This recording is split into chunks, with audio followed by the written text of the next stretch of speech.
پاکستان اور وسطی ایشیا یہ صرف دو پڑوسی خطے نہیں ہیں، بلکہ ان کی تاریخ، ان کی ثقافت اور ان کا مستقبل صدیوں سے ایک دوسرے سے جڑا ہوا ہے۔ یہ تعلق صرف جغرافیہ کا نہیں بلکہ اس سے کہیں گہرا ہے۔ تو آج ہم اسی اہم اسٹریٹجک رشتے کی مختلف تہوں کو سمجھنے کی کوشش کریں گے۔ تو سب سے پہلا اور بنیادی سوال، آخر پاکستان کے لیے وسطی ایشیا اتنا اہم کیوں ہے؟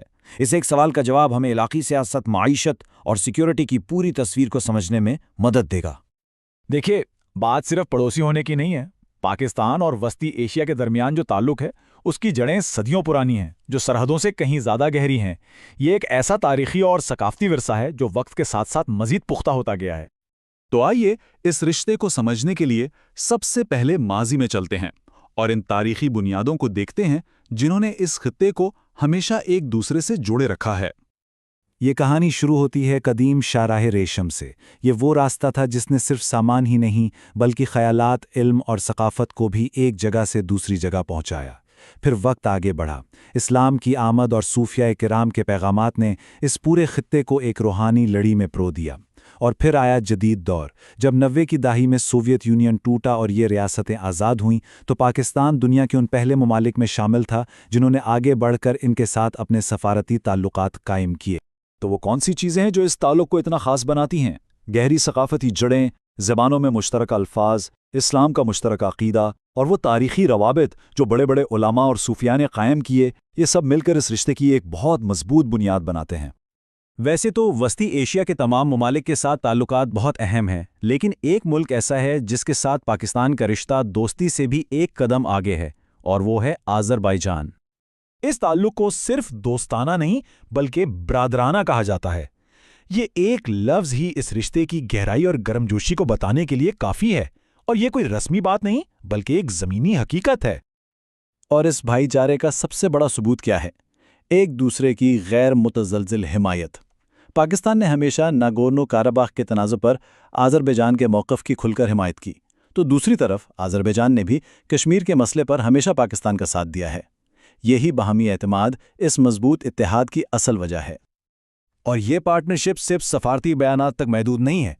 دفاعی تعاون سے لے کر معاشی سرمایہ کاری تک، توانائی کے بڑے منصوبوں سے لے کر سیاحت اور ثقافتی تبادلوں تک، یہ تعلقات ہر شعبے میں دن بدن گہرے ہوتے جا رہے ہیں۔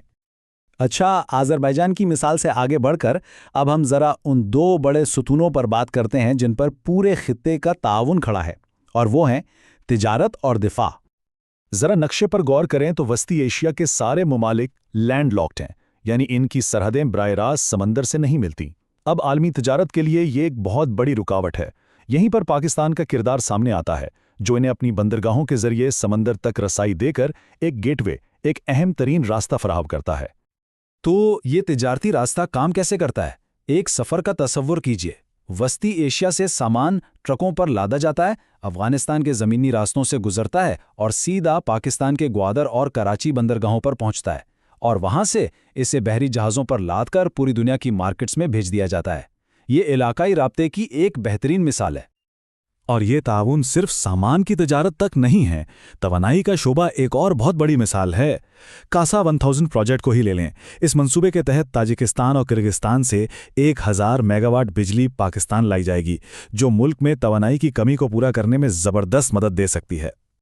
معیشت کے ساتھ ساتھ علاقائی سلامتی بھی اتنی ہی اہم ہے۔ اس میں دہشت گردی کے خلاف مشترکہ کوششیں، ایک دوسرے کے فوجی افسران کی ٹریننگ، مشترکہ فوجی مشقیں اور دفاعی ٹیکنالوجی میں تعاون جیسی کئی اہم چیزیں شامل ہیں۔ تو اتنی تاریخ اور تعاون کے بعد اب نظر ڈالتے ہیں مستقبل پر۔ آگے کا راستہ کیسا نظر آتا ہے؟ اس میں کیا مواقع ہیں اور کون سے چیلنجز کا سامنا کرنا پڑ سکتا ہے؟ اگر حقیقت پسندی سے دیکھیں تو یہ راستہ بالکل آسان نہیں ہے۔ افغانستان کی غیر مستحکم صورتحال ایک بہت بڑا چیلنج ہے۔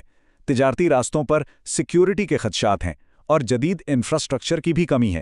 یہی وجہ ہے کہ اس وقت جو باہمی تجارت ہے وہ اپنی اصل صلاحیت سے بہت کم ہے۔ لیکن ان چیلنجز کے باوجود مستقبل کے امکانات بہت روشن ہیں۔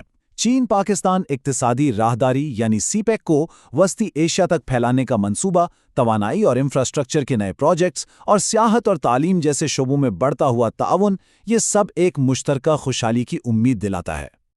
تو آخر میں ہم اس سوال پر رکتے ہیں کہ یہ جو شراکت داری مضبوط ہو رہی ہے، یہ اس پورے خطے کے مستقبل کو کس طرح سے ایک نئی شکل دے سکتی ہے۔ اس کا جواب تو آنے والے سال ہی دیں گے، لیکن ایک بات تو طے ہے کہ امکانات کی کوئی حد نہیں۔